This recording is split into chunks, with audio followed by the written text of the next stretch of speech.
Chapter 2 बर्फ की कैद से आजाद। सदियों से जमी बर्फ की ठंडी चट्टानों के नीचे दफन वह प्राचीन योद्धा अब धीरे धीरे जगने लगा था। उसकी मांसपेशियां, जो कभी बर्फ की ठंड से जकड़ी हुई थीं, अब एक नई लाइफ एनर्जी से भरने लगीं। बर्फ की मोटी परतों में दरारें पड़ने लगी थीं, जैसे समय खुद उसकी कैद से उसे आजाद करने को आतुर हो। ठंडी हवा में एक अजीब सी एनर्जी तैरने लगी थी, मानो प्रकृति भी उसकी जागृति की तैयारी कर रही थी। हर ओर का साइलेंस एक नया रहस्य समेटे हुए था, जिसे बस वह ही खोल सकता था। उसकी बंद आंखों के पीछे हलचल हो रही थी। उसकी पलकें धीरे धीरे कांपने लगीं, जैसे वह सदियों की नींद से जागने की कोशिश कर रहा हो। उसकी सांसें हैवी थीं, लेकिन उनमें अब लाइफ की लौ फिर से जलने लगी थी। जैसे ही उसने अपने भीतर की शक्ति को महसूस किया, उसकी आंखों में चमक आ गई। कितना टाइम बीत गया? उसकी गहरी और हैवी आवाज बर्फ की शांति को तोड़ते हुए गूंजी। यह आवाज मानो सदियों से भूली हुई किसी दास्तान को बयान कर रही हो।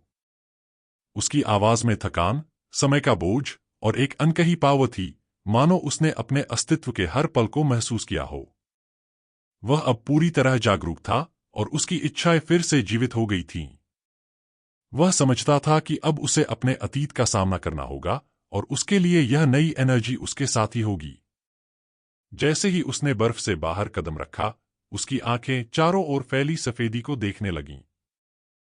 हर तरफ बस बर्फ ही बर्फ थी, एंडलेस, ठंडी और निर्जन। आकाश में घने बादल थे, जो उसके भीतर के डार्कनेस का प्रतीक थे, और बर्फीली हवा ने चारों ओर एक सन्नाटा बिखेर रखा था।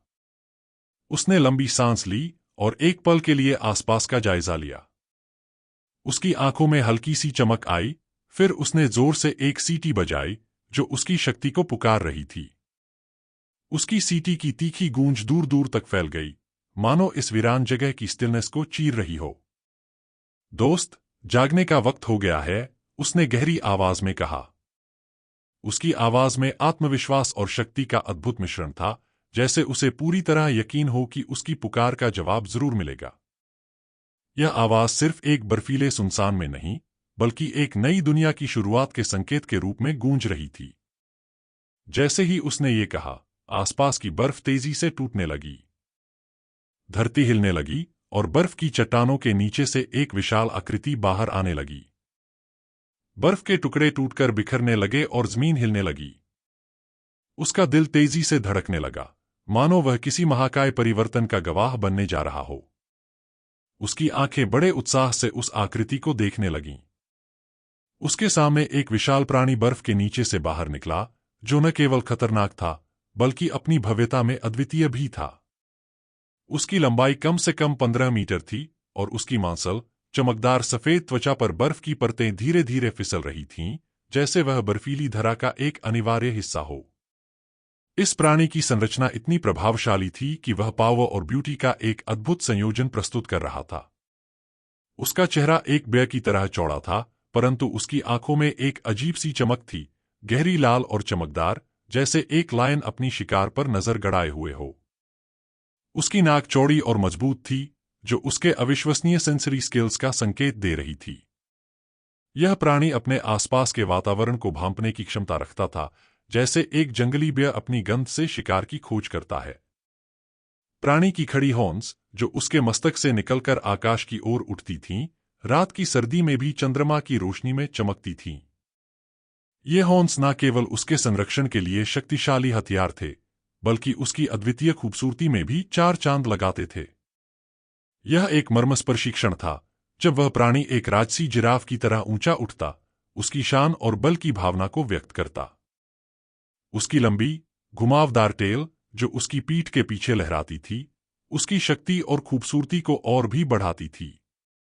जैसे ही वह अपने पैरों को उठाता, तो बर्फ के टुकड़े उसके चारों ओर बिखर जाते, मानो प्रकृति भी उसकी शक्ति का गुणगान कर रही हो। उसकी टीथ, जो उसके मुख के दोनों तरफ उभरी हुई थीं, उन चीरने वाले दांतों की तरह थीं जो किसी बड़े शिकारी के हों, लेकिन वे उसके चेहरे को भव्यता भी प्रदान करती थीं। इस प्राणी के भीतर एक अद्भुत शक्ति का संचार हो रहा था, जो उसे एक शानदार लायन की तरह गर्वित बनाता था। उसका आकार और उपस्थिति एक नई युग की शुरुआत का प्रतीक थी। यह क्षण न केवल उसके लिए, बल्कि उस प्राचीन योद्धा के लिए भी एक नई शुरुआत का संकेत था। आखिरकार तुम भी जाग गए, उस योद्धा ने कहा, उसकी आवाज में एक नई एक्साइटमेंट और अपेक्षा थी। चलो क्राइला, आखिर देखो तो, इतने वक्त में दुनिया कितनी बदल गई, उस योद्धा ने, जिसका नाम अर्जुन था, क्राइला की पीठ पर बैठते हुए कहा। उसकी आंखों में एक नई चमक थी, जो उस अद्वितीय क्षण को जीने के लिए उत्सुक थी। क्राइला ने अपने विशाल पंखों को फैला दिया। जैसे ही उसने हवा में उड़ान भरने के लिए अपने पैरों को उठाया, वैसे ही उसके चारों ओर बर्फ बिखरने लगी। उसकी पंखों की गति इतनी तेज थी कि बर्फ के कण हवा में उड़ते हुए एक जादुई इमेज का निर्माण कर रहे थे। इस दृश्य ने आकाश में बिखरे सफेद कणों को एक रोमांचक डांस में बदल दिया, जो उनके उड़ान का साक्षी बन रहा था। जैसे ही वे आसमान में ऊंचाई की ओर बढ़ते गए, अर्जुन के मन में विचारों का एक सैलाब उमड़ने लगा।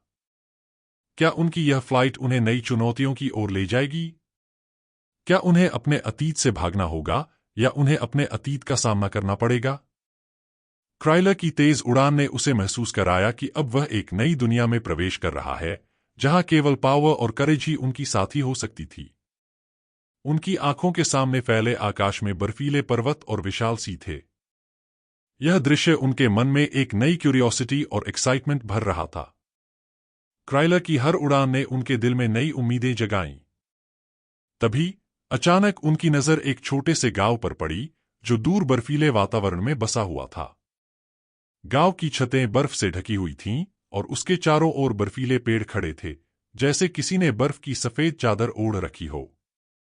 वह दृश्य बेहद एन्चांटिंग था। गांव की इमारतें, जो बर्फ से ढकी हुई थीं, एक रहस्यमय ऑरा फैला रही थीं। अर्जुन ने क्राइला की पीठ से उतरते हुए गांव की ओर इशारा किया। क्या तुमने यह गांव देखा है? यह तो पूरी तरह बर्फ में डूबा हुआ लगता है। क्राइला ने अपनी विशाल आंखें गांव की ओर घुमाई, उसकी दृष्टि में जिज्ञासा झलक रही थी।